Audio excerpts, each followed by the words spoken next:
Hello दोस्तों, आज हम स्पेस की ऐसी यात्रा पर निकलने वाले हैं जो शायद आपकी पूरी सोच बदल देगी। और अगर आपने इस वीडियो को शुरू से लेकर आखिर तक ध्यान से देख लिया तो मैं गारंटी देता हूं कि यूनिवर्स को लेकर आपकी अंडरस्टैंडिंग पहले जैसी नहीं रहने वाली। क्योंकि आज हम बात करने वाले हैं जेम्स वेब स्पेस टेलीस्कोप की उन डिस्कवरीज की जिन्होंने साइंटिस्ट को मजबूर कर दिया ये सोचने पर कि शायद हम यूनिवर्स को अब तक गलत समझ रहे थे। हम बचपन से सुनते आए हैं कि यूनिवर्स धीरे धीरे इवॉल्व हुआ। पहले स्टार्स बने, फिर गैलेक्सीज बनी, फिर ब्लैक होल्स ग्रो हुए।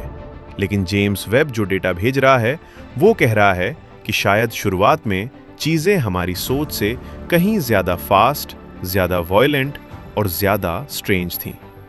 जेम्स वेब इंसान द्वारा बनाया गया सबसे पावरफुल टेलीस्कोप है। इसे नासा, ईएसए और सीएसए ने मिलकर बनाया था। इसका मेन मिशन था डीप यूनिवर्स को ऑब्जर्व करना, यानी उस समय को देखना जब यूनिवर्स न्यू बॉर्न स्टेज में था। साइंटिस्ट्स एक्साइटेड थे कि अब हमें पहली गैलेक्सीज की क्लियर इमेजेस मिलेंगी। लेकिन टेलीस्कोप ने सिर्फ गैलेक्सीज नहीं दिखाई, उसने इम्पॉसिबल गैलेक्सीज दिखाई। अब सवाल यह है कि इम्पॉसिबल गैलेक्सीज आखिर होती क्या है? साइंटिस्ट के हिसाब से बिग बैंग के बाद यूनिवर्स को कॉम्प्लेक्स स्ट्रक्चर्स बनने में बहुत टाइम लगना चाहिए था। पहले पार्टिकल्स बने, फिर एटम्स बने, फिर गैस क्लाउड्स बने, फिर स्टार्स और उसके बाद गैलेक्सीज। यानी शुरुआती यूनिवर्स सिंपल होना चाहिए था। लेकिन जेम्स वेब ने जो एंशिएंट गैलेक्सीज डिटेक्ट की वो इतनी ज्यादा ब्राइट, मैसिव और डेवलप थीं जैसे उन्हें बनने के लिए बिलियंस ऑफ ईयर्स मिले हों, जबकि उस समय यूनिवर्स की एज बहुत कम थी। इमेजिन करो, यूनिवर्स अभी न्यूबॉर्न था, स्टार्स प्रॉपरली फॉर्म भी नहीं हुए थे, लेकिन जायंट गैलेक्सीज ऑलरेडी मौजूद थीं।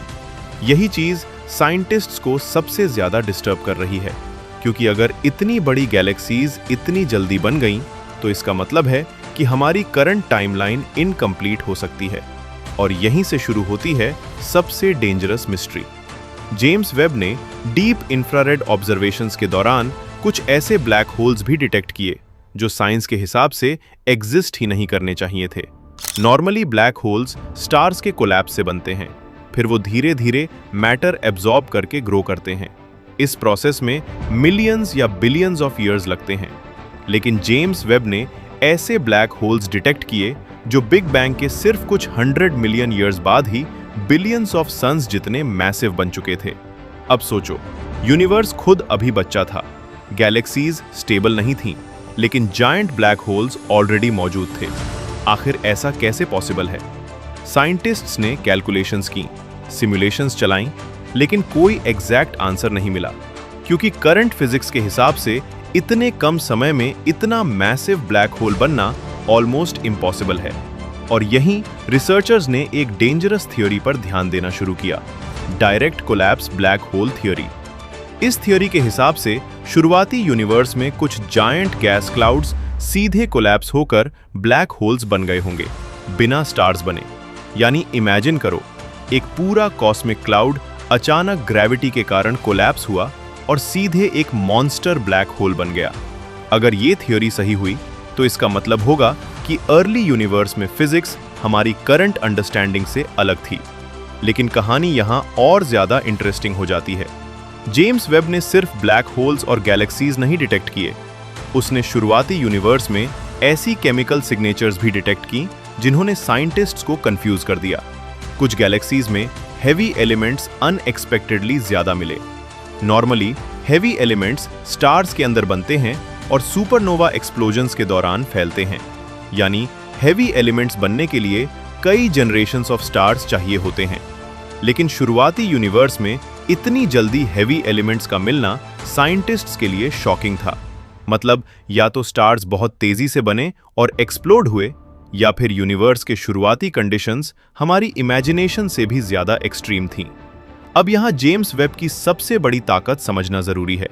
ये टेलीस्कोप विजिबल लाइट नहीं बल्कि इंफ्रारेड लाइट डिटेक्ट करता है, क्योंकि यूनिवर्स लगातार एक्सपैंड हो रहा है। इसलिए एंशिएंट गैलेक्सीज से आने वाली लाइट स्ट्रेच होकर इंफ्रारेड रेंज में पहुंच जाती है। पुराने टेलीस्कोप्स इतनी फेंट इंफ्रारेड लाइट को प्रॉपरली डिटेक्ट नहीं कर पाते थे। लेकिन जेम्स वेब के जायंट मिरर्स डीप यूनिवर्स की एंशिएंट लाइट को कैप्चर कर सकते हैं। और यही वजह है कि पहली बार इंसान यूनिवर्स के शुरुआती समय को इतनी क्लैरिटी से देख पा रहा है। अब इमेजिन करो, जब जेम्स वेब किसी गैलेक्सी को ऑब्जर्व करता है जो बिलियंस ऑफ लाइट ईयर्स दूर है, तो वो एक्चुअली बिलियंस ऑफ ईयर्स पुराना पास्ट देख रहा होता है। यानी ये टेलीस्कोप एक तरह की कॉस्मिक टाइम मशीन है। लेकिन प्रॉब्लम ये है कि उस पास्ट में कुछ चीजें साइंस के हिसाब से फिट नहीं बैठ रही। कुछ रिसर्चर्स अब ये भी सजेस्ट कर रहे हैं कि शायद हमारी कॉस्मोलॉजी इनकम्प्लीट है। शायद डार्क मैटर का रोल हमारी सोच से ज्यादा इंपॉर्टेंट है। शायद ग्रेविटी शुरुआती यूनिवर्स में अलग तरह बिहेव कर रही थी, या फिर शायद ब्लैक होल्स गैलेक्सी फॉर्मेशन के सेंटर नहीं बल्कि शुरुआत से ही कॉस्मिक स्ट्रक्चर के क्रिएटर्स थे। इमेजिन करो, अगर फ्यूचर में ये प्रूव हो जाए कि गैलेक्सीज पहले नहीं बल्कि ब्लैक होल्स पहले बने थे, तो हमारी पूरी अंडरस्टैंडिंग बदल जाएगी। क्योंकि अभी तक हम ब्लैक होल्स को डिस्ट्रॉयर्स मानते आए हैं, लेकिन क्या पता वही क्रिएटर्स भी हों।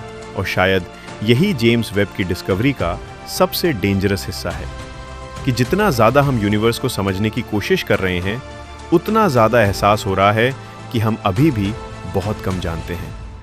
अब यहाँ एक और शॉकिंग पॉसिबिलिटी आती है। कुछ साइंटिस्ट्स प्राइमोर्डियल ब्लैक होल्स की थ्योरी डिस्कस कर रहे हैं।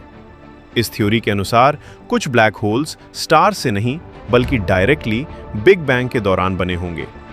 अगर ऐसा सच हुआ तो इसका मतलब होगा कि यूनिवर्स की शुरुआत हमारी करंट थ्योरी से कहीं ज़्यादा वायलेंट और स्ट्रेंज थी। और शायद यही रीज़न है कि जेम्स वेब की डिस्कवरीज इतनी इंपॉर्टेंट मानी जा रही हैं, क्योंकि ये टेलीस्कोप सिर्फ नई इमेजेस नहीं भेज रहा, ये साइंस को मजबूर कर रहा है अपनी थ्योरीज दोबारा चेक करने के लिए।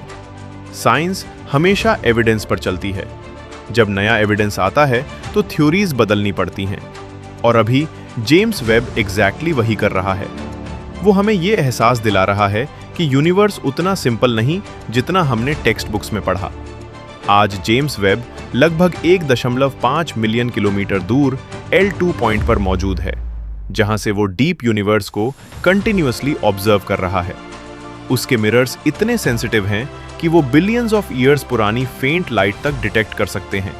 यानी इमेजिन करो, हम यूनिवर्स के एंशिएंट मेमोरीज को देख रहे हैं, और उन्हीं मेमोरीज में कुछ ऐसी चीजें छुपी हैं जो मॉडर्न साइंस को डिस्टर्ब कर रही हैं। लेकिन कहानी यहीं खत्म नहीं होती, क्योंकि जेम्स वेब की सबसे डेंजरस डिस्कवरीज अभी बाकी थीं। साइंटिस्ट्स को लगा था कि टेलीस्कोप सिर्फ शुरुआती गैलेक्सीज की क्लियर इमेजेस देगा, लेकिन कुछ ऑब्जर्वेशंस ने पूरी एस्ट्रोनॉमी कम्युनिटी को लिटरली हिला दिया। जेम्स वेब ने कुछ ऐसे रीजंस डिटेक्ट किए जहां स्टार्स बनने की स्पीड हमारी कैलकुलेशंस से कई गुना ज्यादा थी। नॉर्मली गैलेक्सीज को स्टेबल बनने में बहुत लंबा समय लगता है, लेकिन अर्ली यूनिवर्स की कुछ गैलेक्सीज इतनी ऑर्गेनाइज्ड दिखीं जैसे उन्हें इवॉल्व होने के लिए बिलियंस ऑफ ईयर्स मिले हों। यही वजह है कि अब कई साइंटिस्ट्स ओपनली कह रहे हैं कि शायद हमारी करंट कॉस्मोलॉजी इनकम्प्लीट है। अब यहां एक और मिस्ट्री सामने आती है। जेम्स वेब ने कुछ गैलेक्सीज में ऐसे ब्लैक होल्स डिटेक्ट किए जो अपनी गैलेक्सी के साइज के मुकाबले असामान्य रूप से बड़े थे।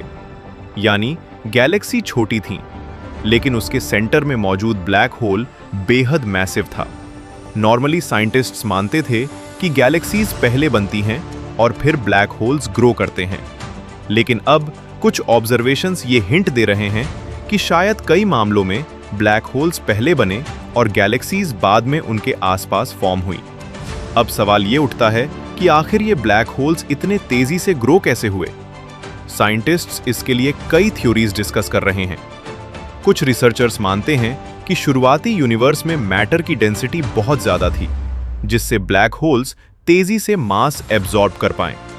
वहीं कुछ साइंटिस्ट्स का मानना है कि शुरुआती स्टार्स आज के स्टार्स से हजारों गुना बड़े थे और उनके कोलैप्स से सुपर मैसिव ब्लैक होल्स जल्दी बन गए। लेकिन अभी तक कोई फाइनल आंसर नहीं मिला है, और यही चीज इस पूरी मिस्ट्री को और ज्यादा डेंजरस बनाती है। अब इमेजिन करो, अगर हमारी पूरी अंडरस्टैंडिंग ही इनकम्प्लीट हुई तो? अगर ग्रेविटी शुरुआती यूनिवर्स में अलग तरह बिहेव करती थी तो? अगर डार्क मैटर हमारी कैलकुलेशंस से कहीं ज्यादा पावरफुल था तो? यही वो सवाल हैं जो अभी एस्ट्रोनॉमी की दुनिया को डिस्टर्ब कर रहे हैं। अब यहां जेम्स वेब की सबसे बड़ी ताकत समझना जरूरी है। ये टेलीस्कोप सिर्फ इमेजेस कैप्चर नहीं करता, बल्कि लाइट को एनालाइज भी करता है। जब किसी डिस्टेंट गैलेक्सी की लाइट टेलीस्कोप तक पहुंचती है, तो साइंटिस्ट्स उसके स्पेक्ट्रम को स्टडी करते हैं।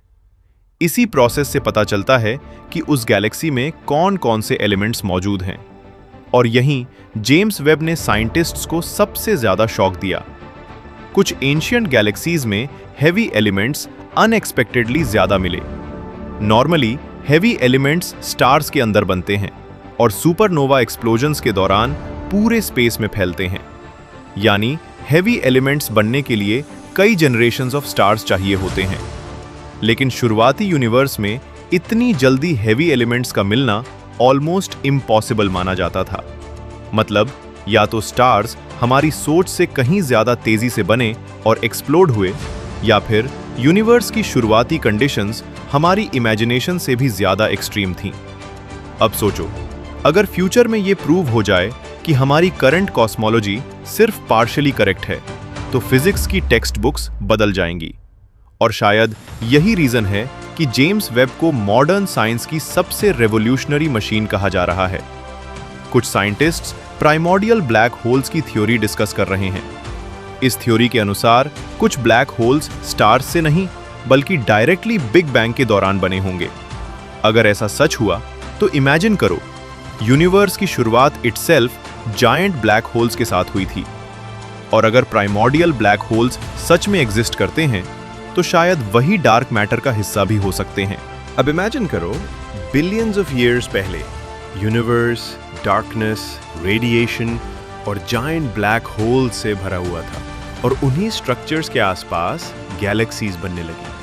अगर फ्यूचर डिस्कवरीज ने इसे सपोर्ट किया, तो हमारी पूरी कॉस्मिक स्टोरी बदल जाएगी। आज जेम्स वेब डीप यूनिवर्स को लगातार ऑब्जर्व कर रहा है। उसके मिरर्स इतने सेंसिटिव हैं कि वो बिलियंस ऑफ ईयर्स पुरानी फेंट इंफ्रारेड लाइट तक डिटेक्ट कर सकते हैं। यानी इमेजिन करो, हम यूनिवर्स के एंशिएंट मेमोरीज को देख रहे हैं, और उन्हीं मेमोरीज में कुछ ऐसी चीजें छुपी हैं जो साइंस को डिस्टर्ब कर रही हैं। और सच कहें तो यही चीज स्पेस को सबसे ज्यादा मिस्टीरियस बनाती है। हम एक छोटे से प्लैनेट पर बैठे हुए हैं और बिलियंस ऑफ लाइट ईयर्स दूर यूनिवर्स के शुरुआती समय को देखने की कोशिश कर रहे हैं। हम लिटरली टाइम के अंदर झांक रहे हैं। लेकिन जितना ज्यादा हम यूनिवर्स को ऑब्जर्व कर रहे हैं, उतना ज्यादा एहसास हो रहा है कि रियलिटी हमारी इमेजिनेशन से कहीं ज्यादा स्ट्रेंज है। तो आज के लिए बस इतना ही। अगर आपको ये वीडियो पसंद आया हो तो चैनल को सब्सक्राइब जरूर करना और वीडियो को लाइक भी कर देना, क्योंकि आगे आने वाले वीडियोस में हम यूनिवर्स के उन डार्क मिस्ट्रीज के बारे में बात करेंगे जिनके बारे में सोचकर भी साइंटिस्ट्स कंफ्यूज हो जाते हैं। और ट्रस्ट मी, आगे आने वाली डिस्कवरीज शायद आज से भी ज्यादा डेंजरस होंगी।